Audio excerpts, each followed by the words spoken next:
Hello there, one and all, and welcome to episode 435 of Love at First Scent with me, Persolaise, live on YouTube. Thank you very much for tuning in, whether you're watching the live or you're watching the recording. But if you are watching the live, then thank you very much for tuning in to episode 3 of the 4 that I'm planning to broadcast today. And as I said, we were going to be doing another one that was a sort of reissue, a limited edition reissue of an older scent.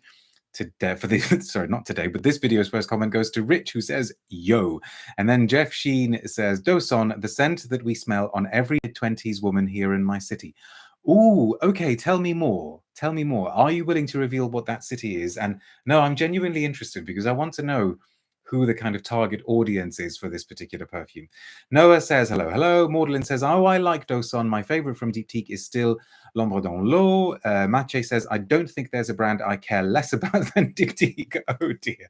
Well, okay, but nothing I can say to that. Keith, Rachel, Sister Parfum are here as well. Sister Parfum and Rachel says that they love Do Son. Okay, because I don't intend to dwell on this, why are we talking about Do Son? Well, funnily enough, I just spent the previous video talking about a scent that was released 10 years ago and rather unexpectedly to me turned out to be a hit for the brand. Do Son first came out as an eau de toilette, I believe in 2005, composed by the extremely talented, I mean, truly, truly brilliant Fabrice Pellegrin. I don't know if we can call him underrated because he is quite highly rated as a perfumer, but I feel that we could call him underrated because he should be up there, I think, with all of the greats. I think his work is consistently wonderful. But it came out as an EDT in 2005, a tuberose composition. In 2013, Diptyque then released it as an EDP. I don't know if the EDT is still around. I know that for a while both of them were available. And I think it turned out to be extremely successful for them, to the extent that we have had at least 2, if not more, limited editions of them. So I think it was last year or maybe 2 years ago. This could be the 3rd limited edition. And basically what the limited editions are is a slightly different color of packaging. So you can see that in this bottle, I think rather beautifully, that kind of cameo style. Can you see that? Oh, there you go. They've done it in a red, which I think is rather attractive. I mean, you either like the Diptyque look or you don't, but it is very, very consistent and extremely well done. Beautiful bottle, says Rachel says, lovely. I love their total green edition. Amazing, says Sister Parfum. And Tracy says, it's the only full-on tuberose I can tolerate. Okay, so that's a perfect segue for me to talk about it. Apologies, because I've dropped the little press release card. It is a tuberose, and I think there are lots of people out there who say they don't like it because they feel it isn't tuberosy enough. But a lot of people say gosh, my memory. There you go. What Tracy just said, that it's the only tuberose they can take. Now, I didn't particularly, I didn't dislike it, but I didn't consider it to be particularly important in the annals of tuberose perfumes until I this is going back a little while ago, a couple of years. I walked into a car that just smelt amazing. I mean, I'm just trying to think how this sounds now. I walked into a car. I didn't just randomly walk into a car. Okay, I got into this car. I was supposed to get into this car. Okay. Sorry. Okay, so I opened the door and I was invited into this car and I stepped into the passenger seat. And the car smelled gorgeous, and I had to ask what on earth the smell was, and I was told that it was Diptyque Do Son. And then I thought, oh gosh, yes, of course, the tuberose. I am getting something tuberosy here, but I'm also getting a version of tuberose that is so. I'm just seeing your comments now about a man walking into a car. I know that was a poor choice of words. It was a version of tuberose that was unexpectedly light and citrusy and breezy and uplifting and optimistic, and it didn't have any of that kind of fracas talons mentality. It didn't have that kind of buxom feel of Carnal Flower and the kind of lethal criminal feel of Tubereuse Criminelle from Serge Lutens.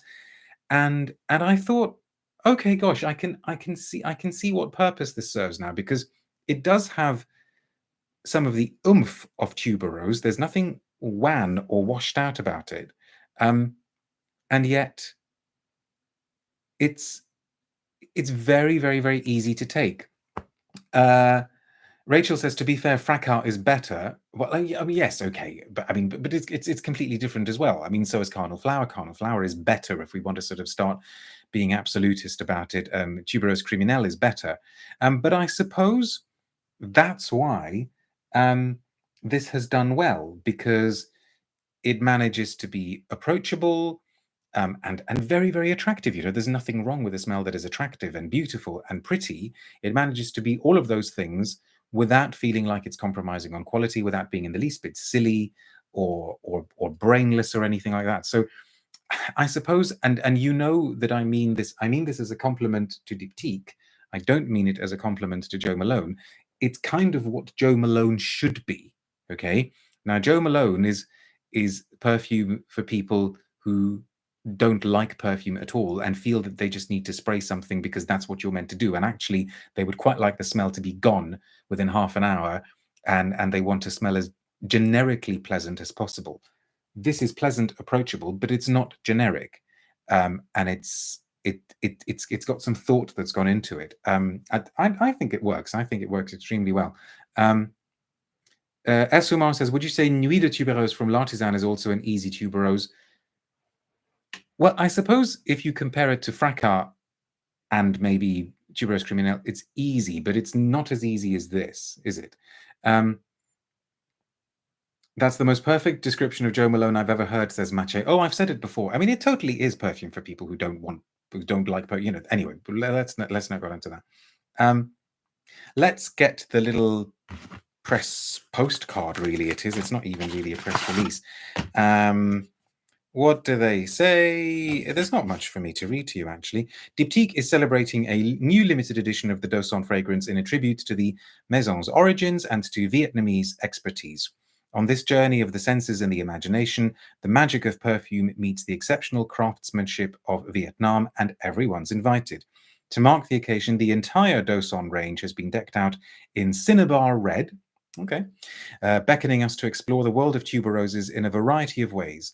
The experience is further enriched by two limited edition objects conceived by Hanoia, a card factory based in Hanoi, an elegant lacquered wood and rattan set containing Do Son Eau de Parfum, with its harmonious blend of tuberose, jasmine, and orange blossom notes, and a woven rattan lid for the tuberose candle. So, because of course the tuberose candle is the sort of the Do Son candle, and they've done the candle in this kind of coloring as well. An ode to the beauty of Vietnam and the history of Diptyque. Diptyque prices are always interesting as well, aren't they? I don't have them here. So there is the Eau de Parfum set. Oh, the Eau de Toilette is still available, by the way, in a 30ml limited edition, also in a 100ml limited edition. The shower oil comes in the limited edition, and then so does the candle, and you can also get a candle with the candle lid. And I think we should just do the pre-sprayed blotter. Eric says, I was a bit scandalized by the EDP price, if I'm honest. I haven't checked out the price. Anyway, pre-sprayed Do Son, sprayed now, I guess, about 3 hours ago. It's got a really, really terrific sillage, it has to be said, which is maybe why it smelt so great in the car that I walked into. Now, one thing that I don't think any of you said, and I was wondering if you would say this, if you did say it, I missed it, is that a lot of people who are disparaging about Diptyque would have said, well, of course it smelt great to you in the car because basically these are glorified room scents. And there are a lot of people who still refuse to see Diptyque as anything other than a candle brand that happens to make perfumes. We can have that debate another time. I think that's unfair. And I think they have certainly made enough perfumes to be taken seriously as a perfume brand. I mean, for goodness sake, if Versace and Dolce & Gabbana are meant to be taken seriously as perfume brands, then I think Diptyque can definitely be taken seriously as a perfume brand as well.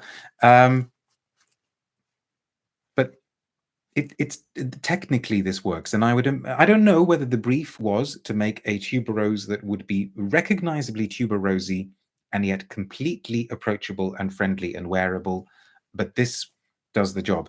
Compare it to, I think, a Jo Malone tuberose that I may have smelt a while ago, which actually stops being anything after about half an hour. And this is where the Jo Malone comparisons will need to stop, because they actually are unfair.